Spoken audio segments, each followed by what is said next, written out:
เป็นอะไรหืมฮะคิดฮอดผู้บ่าว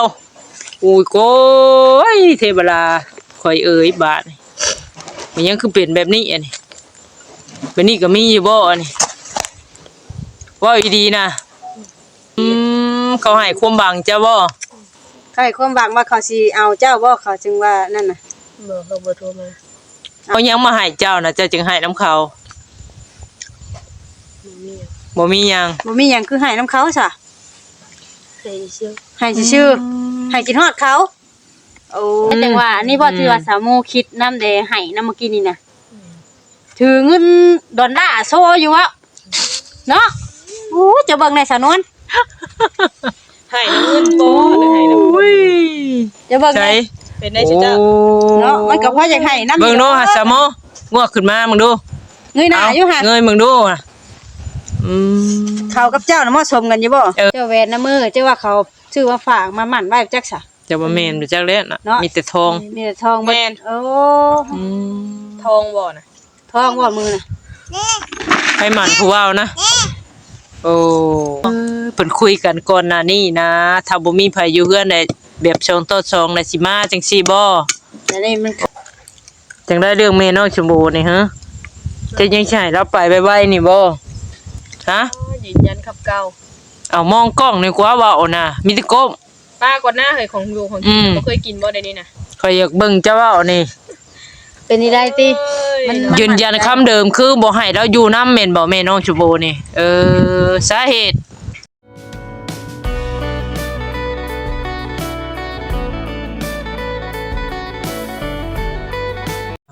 พี่น้องเอ้ยก็ทักทายสบายดีอีกรอบนึงเนาะพี่น้องเนาะเนาะโอ้จักอีหยังพี่น้องเอ้ยแม่กับลูกนี่ลาเจ้าของหั่นแหละเป็นอะไรเอาสบายดีเห็นยังอันนี้โอ้สิพามังโมเอาสิพามักกระบกโย่ลายเป็นน้ำสามูแล้วอ่ะสามูพาลายเป็นอะไรจ้ะเป็นอะไรฮะคิดฮอดผู้บ่าวอุ้ยโก้ยเทวดาข่อยเอ๋ยบาดมันยังคือเป็นแบบนี้อันนี้แบบนี้ก็มีอยู่บ่อันนี้ว่าอีดีนะเพิ่นเป็นหยังเกาะสนายอย่างนั้นกินนะคิดฮอดผู้บ่าวอันให้ก็นี่บ่ว่าอีดีเทวดาฟ้าดินเว้ยไปยังกินข้าวอยู่ดีๆอยู่ๆก็ให้คิดว่าให้กินข้าวบ่ปะคิดว่าพิษใจว่าให้คิดฮอดผู้บ่าวว่างก็น่าอันกินนะอย่าว่างสิกินเด้ผู้บ่าวอยู่ไสผู้บ่าวนะทำยังไงอกหักบาดนี่ปะมันหลังซำไรอกหักฮะบ้านเมืองข่อยเอ้ยฮะหลังเปาะแล้วบ่มันบ่มีเสียแต่มันเจ็บเขาให้ความบังเจ้าบ่เขาให้ความหวังว่าเขาสิเอาเจ้าบ่เขาจึงว่านั่นน่ะบ่เขาบ่โทรมาเอาโอ้ยเจ้าของมักเข้าพายเดียวได้แม่นบ่อันดีน่ะทางไกลทางได้ทางไกลเขาเอายังมาให้เจ้าน่ะเจ้าจึงให้น้ำเขาบ่มีหยังคือให้น้ำเขาซะให้ชื่อให้กินฮอดเขาโอ้ให้กินฮอดเขาแต่เขาบ่ได้กินฮอดเจ้าได้คารมติคารมผู้บ่าวลงคารมเขาผู้บ่าวจนให้กินฮอดเขาแม่นอยู่บ่เว้าเนี่ยความจริงอยู่บ่เว้าออกมาบ่แม่นปะจ๊ะจะตัวไปซื้อจักข่อยเว้าเรื่องอันแม่น้องชมพูเจ้าบัดให้ข่อยบ่ได้เว้าเรื่องผู้บ่าวเจ้าสิใช้ของรู้น่ะผู้บ่าวน่ะจ้ะก็มีตัวตนแท้มีตัวตนอยู่บ่ติคือว่าคารมตามลมตามแรงไปซื้อปะจ๊ะใช่บัดมีแต่โทรศัพท์หน้าจอลำครืออยู่มีรูปมีห้อยพี่ช่างเบิ่งรูปอยู่ห่าแล้วเบิ่งโทรศัพท์บัดนี้กับแม่เฮาน้องหลานกำแพงงามยังเบิ่งหาบัดเปิดคือแน่แสงมันน่ะคือมืดตื้อๆแท้เคยเห็นหน้าเห็นตากันอยู่บ่นี่โอ้ยเทวดาเอ้ยเบิ่งโอ้ย เรียนนะจังมาป้าจะเบิ่งแน่สภาพเขานะ เบิ่งหาสบัว ไปเบิ่ง ไฮ นะ โซอืม อืมเบิ่งแน่ มีอยู่ บ่ ว่า ที่ว่าอันผู้บ่าวสาวอันสาวโมเพิ่นมักนะพี่น้องเอ้ย โชว์เงิน มักเขาพายเดียว เขาบ่ได้ว่าว่ามักเพิ่น แล้วจังว่าอันนี้บ่ที่ว่าสาวโมคิดน้ำแดให้น้ำเมื่อกี้นี่นะถือเงินดอลลาร์โซอยู่วะเนาะโอ้จะเบิ่งในสาวนวล ให้น้ำเงินบ่หรือให้น้ำ อุ้ย จะเบิ่ง ใจ ใน เป็นได้ชื่อเจ้า เนาะมันก็พอจะให้น้ำ เบิ่งดูหาสามโมงวกขึ้นมามึงดู เงยหน้าอยู่ห่า เงยมึงดูน่ะอืม เขากับเจ้าน่ะเหมาะสมกันอยู่บ่ เอาเบิ่งกล้องนะแม่คือกันบ่สิแหกให้นี่สร้างว่าสามโมนี่เนาะ เบิ่งหาจะจับอยู่ห่าโอ้ขออนุญาตทางผู้บ่าวสาวโมเอ้ยเนาะ ข่อยบ่ฮู้จักเจ้าได้เนาะ จักเจ้าเลยเด้อ จะมั่วมาโชว์เอง สาวโมว่า โอ้ยเนาะ เจ้ากับเราคุยกันเลยมักฮักว่าซั่นเราจนให้ คุยกันจากเดือนจากดาวอะไรนี่ฮะ คุยกันตะโดนน่ะบ่ได้จักเดือนแหละตะโดนน่ะตะโดนน่ะจักเดือน ได้อยู่บ่2 เดือน จะซื้อโทรศัพท์เลย แต่ซื้อโทรศัพท์ใหม่ เพิ่นฮู้จักกัน โอ้ ก็บ่ฮอดเดือนติฮู้จักกันนี่ ก็ยังทันฮอดเดือนจักที่ว่าแต่หึง มักเขาพายเดียวกระเจ็บพายเดียว คิดว่าคิดฮอดแม่น้องชโบสิไปเนาะ ที่ว่าเพิ่นให้คิดฮอดแม่น้องสุโอสิไปเพราะว่าให้คิดฮอดผู้บ่าว เป็นได้ผู้บ่าวคือว่าต่ำตึกบาทเดียวแท้เอาเมียปะฮะ เราบ่โทรมา เราบ่โทรมาหาเพิ่น โทรมาบ่แต่เก่านะ เราบ่โทรมาเจ้าก็โทรไปเลย เขาบ่รับเลย เขาบ่รับบ่ เปิดกล้องใช้กันบ่ปกติเขาก็รับได้บ่เจ้าฮะ เจ้าแหวนน้ำมือเจ้าว่าเขาซื้อมาฝากมาหมั่นไว้จักซะ จะบ่แม่นรู้จักแล้วน่ะ เนาะ มีแต่ทอง มีแต่ทองแม่นโอ้ ทองบ่นะ ทองบ่มือน่ะ ให้หมันผู้เว้านะโอ้ สร้อยทองเส้นนี้ บ่มีสิเป็นของมัน หัวทางลูกสาว บ่ดัง ทางที่ห้องเพลง สาเหตุนี้จักจังให้แม่น้องสโบไปไว้น่ะบ่ แม่นบ่ ผู้บ่าวเขามาเฮือนนี่ โอ้ยคำตอบคือแบบนี้ คำตอบคือ แม่นความแม่น้องชมโบเว้าอีดี เพื่อน บาด น่ะ นี่ สิเอาผู้บ่าวมาเฮือน เทวดา เรามาอยู่น้ำเป็นหยังให้เราบรีทางอื่นโพนฮะให้บรีของน้ำเจ้าก็แล้วแต่เจ้าแล้ว แต่เขาน่ะสิมาอยู่บ่ผู้บ่าวน่ะมาเฮือนพี่น่ะ เขาสิมาเขาได้บ่นำบ่ว่าเขาสิมานำเจ้า มีบ่ เพิ่นคุยกันก่อนหน้านี้นะถ้าบ่มีไผอยู่เฮือนได้แบบช่องต่อช่องได้สิมาจังซี่บ่ แต่นี่มันค่าแม่น้องสิโบอยู่นำ เออ และเราเคยเห็นตัวจริงเจ้าอยู่บ่นี่ บ่เคย เจ้าก็บ่เคยเห็นลาวจักเทื่อ เดี๋ยวมีแต่เปิดกล้องใช้กัน มักภายเดียวนะ อิสระนะ แต่เขาทำได้บ่ได้แม่น บ่ฮู้ เอาผู้นี้ออกอย่างเดียวนะแม่นบ่ บ่เห็นบ่ซะความดีแล้วเฮ็ดนี่เฮ็ดหันให้เจ้านะว่าซะโม ทางที่ดีน่ะคือบ่นัดเจอตัวจริงกันก่อนถึงคันคือว่าเขาทับได้จังว่ากัน อันนี้เด้อยังบ่ได้เห็นหน้าเห็นตากัน อยากให้ผู้นี้ออกไปเลย จังได้เรื่องแม่น้องชมพูนี่ฮะจะยังใช่เราไปไว้ๆนี่บ่ฮะ ยืนยันขับเก่า เอามองกล้องนี่กว่าเว้าน่ะมีแต่ก้ม ป้ากดหน้าเฮยของอยู่ของกินบ่เคยกินบ่ได้นี่น่ะ ข่อยอยากเบิ่งเจ้าเว้านี่ เป็นนี่ได้ติ มัน ยืนยันคำเดิมคือบ่ให้เราอยู่นำแม่นบ่แม่น้องชมพูนี่สาเหตุ เจ้าบ่ปากเขาไม่อยู่ เอาผู้ว่าเขามาอยู่ ชัดเจนเด้อพี่น้องชัดเจนตาลูกบ่สุคน ตุเนาะ สาเหตุ เดี๋ยวนี้ก็ ที่ สร้าง ว่า ว่า บ่ให้เนาะแม่น้องสิโบอยู่นี่ คือจังผู้บ่าวมาอยู่นำตอนนี้น่ะค่าแม่น้องสิโบอยู่นำตอนนี้ที่ว่าบ่เอาผู้บ่าวมานำนี่แม่นบ่โอ้ บัดนี้แม่น้องชมพูไปแล้วผู้ว่าสิมาบ่บัดนี่เอามาจังได๋เราก็เอาเมียแล้วบ่แม่นติ เรามีเมียเด้อบ่เราทันได้มีเมียจะพูดเลยน่ะเราบอกบ่ เฮ็ดเวียกหยังผู้ว่าจ้ะฮะ จักตัดไม้ อืม ให้เขาเบิ่งสภาพเจ้าก่อน เขาเห็นน่ะบ่รูปร่าง เจ้า น่ะ ก็สิหาได้บ่ บอกความจริงว่าข่อยบ่อาบน้ำมา3มื้อเลยได้เจ้ารับข่อยได้บ่ อืม ทางที่ดีเลยนะเจอตัวจริงกันก่อนว่าเขารับเฮาได้บ่ บ่นะข่อยบ่ได้หวังนะข่อยอยากแอมเราอย่างเดียวนะแม่นบ่ฮะบังแอมเราบ่เด้อนี่โอ้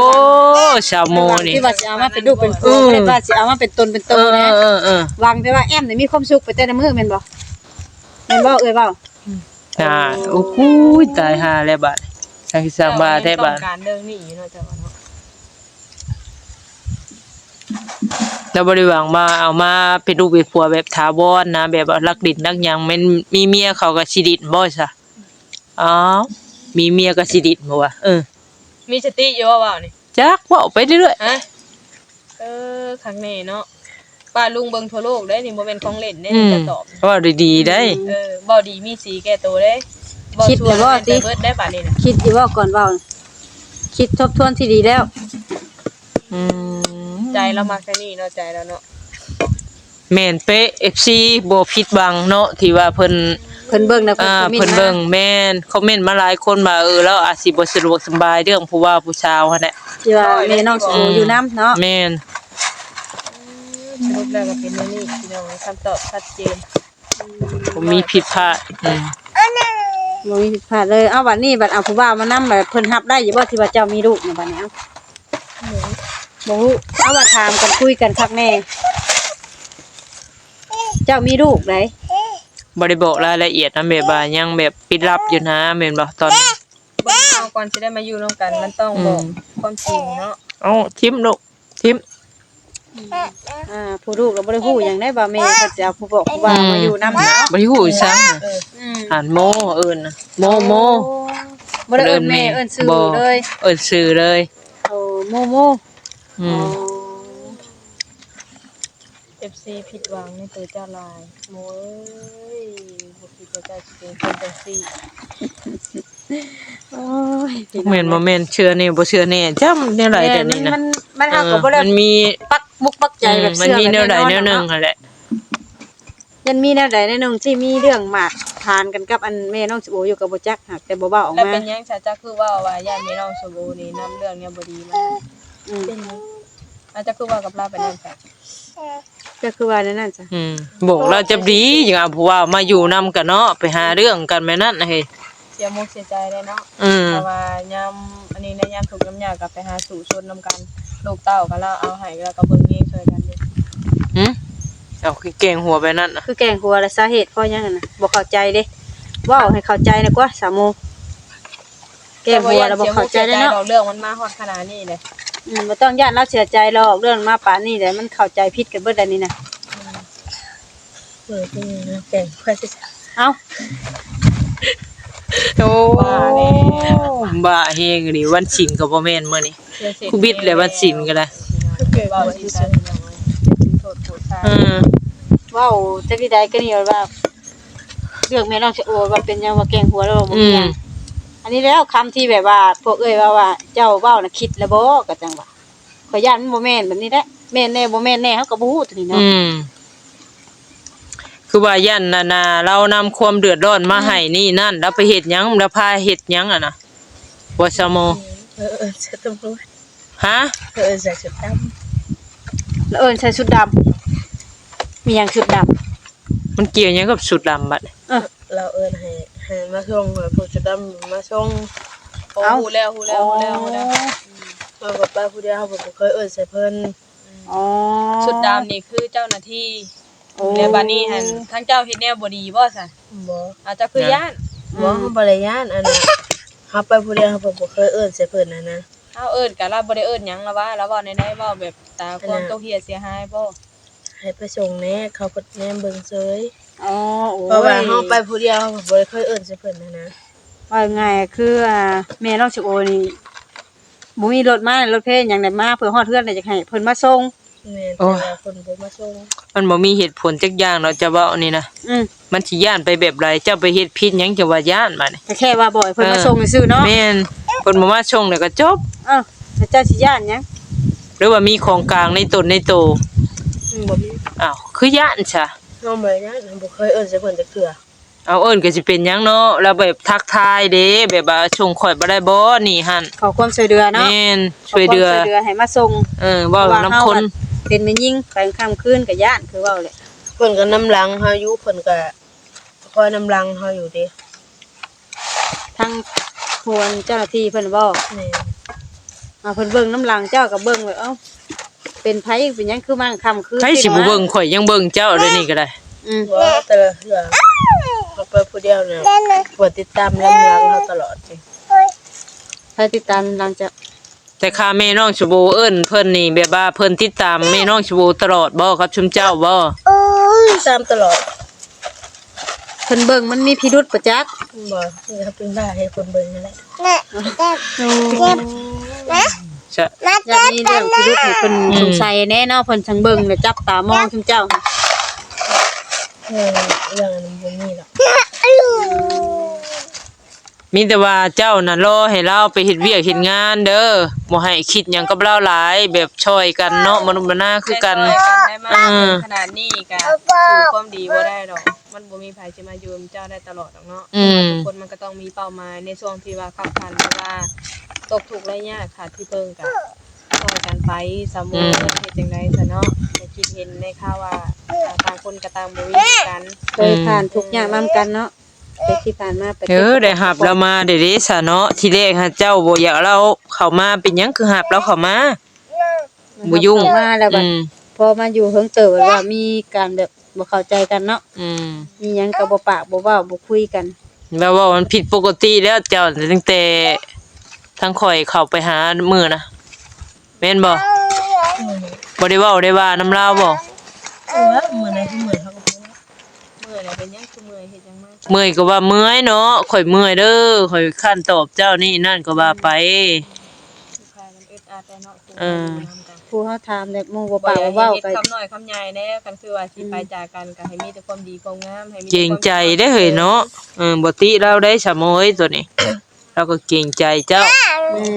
เจ้าบ่เว้าบ่ว่าเจ้าของเฮือนมันผู้อยู่อาศัยมันก็อึดอัดและอยู่บ่เป็นนะบาดนี้เฮ็ดหยังก็ย่ํบ่ถูก เนาะเพิ่นบ่ปากบ่เว้าแบบผู้อยู่ห่วยเฮาก็อยู่บ่คักใจเด้เพื่อนเฮาก็บ่แม่นแม่นบ่ แม่นเฮ็ดหยังคือว่าบ่ได้มีหยังกันเนาะสองคนเนาะเอาซะบ่ได้เป็นหยัง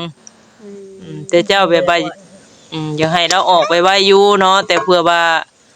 นั่นละเนาะพี่น้องเอ้ยส่วนตัวเพิ่นว่าเพิ่นให้คำตอบแล้ว 100%บ่คำตอบตัวนี้นะอันที่ว่าอยากเอาผู้ว่ามาอยู่นํนี่ บ่ เอาให้โอกาสอีกครั้งนึงได้เอาดีๆได้นี่ บ่ได้ดี บ่หยอก บ่หยอกเว้าหยอกหรือเว้าอีดีเพราะว่าตอนเว้าก็นี่น่ะตอนทวิตน่ะเว้าจริงจังจริงใจดีได้แต่เว้าบ่คิด เว้าหาทางอ้อมเลยแบบว่าหาหลีกหาเว้นนะ บ่อยากเว้าตรงเนาะ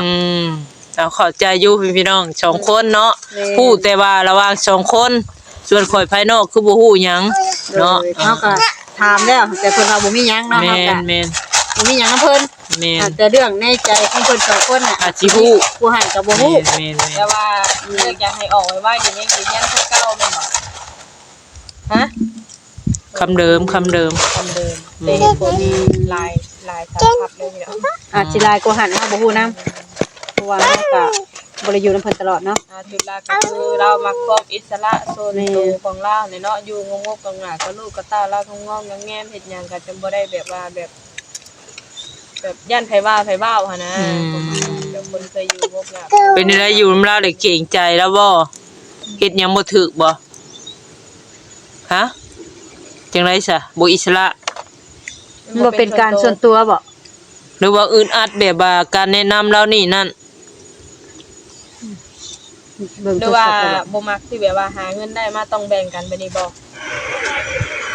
ปิดแม่ว่าบ่แม่นเวลาเด้ เขาหัวช่วมนะบัดนี้ หายหัวได้บัดนี้ แม่นบ่คือสมมุติว่าหรือว่าไปหาเงินหาค่ามาแล้วมันได้แบ่งส่วนกันสิบ่หรือว่าใด ตัวนี้ก็มีเหตุผล มีเหตุผลอยู่บ่โอ้ เพราะว่าได้หน่อยได้หน่อยมันยังมาแบ่งปันกันอีกหั่นนะตัวนี้ก็มีเหตุผลของเพิ่น อย่าเฮ็ดลูกอย่าเฮ็ด มีค่าเนาะ ไปทิ่มเข้าไป ก็บมีค่าแทนที่ว่าจะเป็นโชคของเราผู้เดียวนี่ น่า แต่กลับมาแบ่งได้สิบ่ สิประมาณนั้น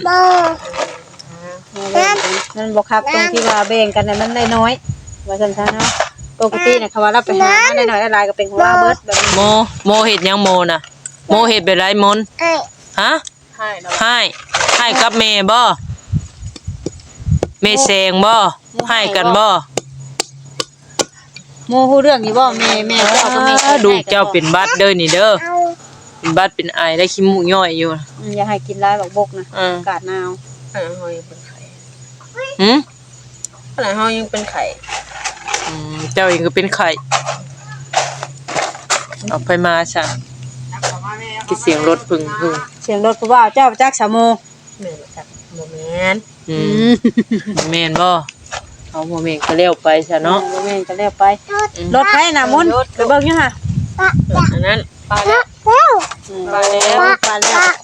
ปลาแล้วเอา โอ้ยพี่น้องเอ้ย นั่งเอาไปใส่ได้มาไปเลย โดยสนอพี่น้องเอ้ย ใส่ใจได้ ใส่เด้ คุ อย กับสามโม เอาเพิ่นเอามาให้แล้ว นี่แหละเนาะเสื้อแน่บ่เสื้อแน่พี่น้องเอ้ยก็ให้ทาง FC เข้าไปเบิ่งแล้วก็พังเนาะแล้วก็พิจารณา ลาเหตุผล แม่นอาจสิหลายเหตุผลอยู่พี่น้องหากแต่เฮาก็บ่ฮู้นำส่วนตัวของเพิ่นพี่น้องเอ้ย อย่าผ่านไปผ่านมาลูก ส่วนโตหั่นแหละพี่น้องเอ้ย แล้วก็ได้ส่วนตัวเนาะ เดี๋ยวตัว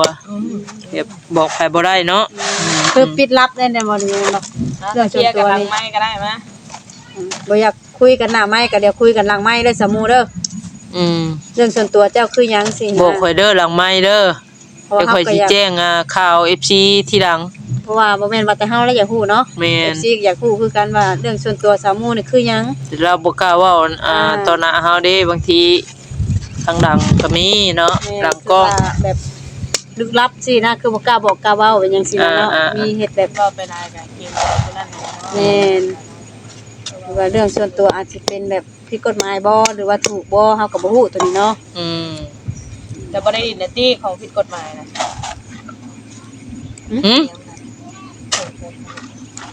หืม ว่ามาอยู่บ่ได้ยินเด้เอาเกาหัวแล้วบัด เรื่องของไผของมันบ่ เอา เรื่องอะไร แบบนี้ โอ้